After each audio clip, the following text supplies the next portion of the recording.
Sebuah studi mengatakan bahwa seseorang yang memiliki orang tua berusia 65 tahun sekaligus memiliki juga anak-anak di bawah 18 tahun termasuk dalam fase sandwich generation. Sandwich adalah sepotong daging yang dijepit di antara dua buah roti. Daging adalah bagian utamanya. Daging itu harus memberi rasa bagi kedua lapisan roti di atas dan di bawahnya. Meskipun sandwich bukanlah makanan yang populer di Indonesia, tetapi makanan ini bisa menggambarkan sebuah generasi orang dewasa yang harus menanggung hidup 3 generasi, yaitu orang tuanya, diri sendiri, dan anak-anaknya. Generasi sandwich Asia lebih banyak daripada di Eropa atau Amerika. Hal ini disebabkan oleh kultur masyarakat Asia yang mengharuskan generasi produktif itu menanggung beban, termasuk beban finansial generasi sebelum dan sesudahnya. Jika tidak, dianggap tidak berbudi atau tidak bertanggung jawab. Hal ini berbeda dengan stigma masyarakat Eropa atau Amerika. Keadaan terjepit layaknya sandwich ini juga dialami oleh Daud. 1 Samuel 30 ayat 6 mengatakan, dan Daud sangat terjepit karena rakyat mengatakan hendak melempari dia dengan batu. Mengapa hal ini terjadi? Karena ketika Daud kembali ke Ziklag, semua orang di Ziklag telah diculik oleh orang Amalek, termasuk istri, anak-anak Daud, dan pasukannya. Apa yang Daud lakukan? Hal ini menjadi jawaban juga bagi generasi sandwich yang terjepit. Yang pertama, Daud menangis bersama-sama rakyat dengan nyaring sampai tidak kuat lagi menangis.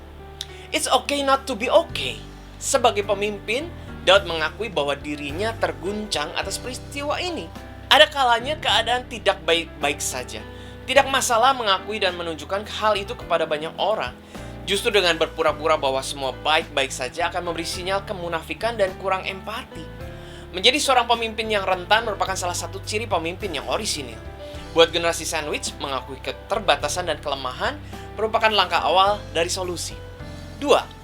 Daud menguatkan kepercayaannya kepada Tuhan Allahnya. Daud tidak larut dalam kepedihan berlama-lama.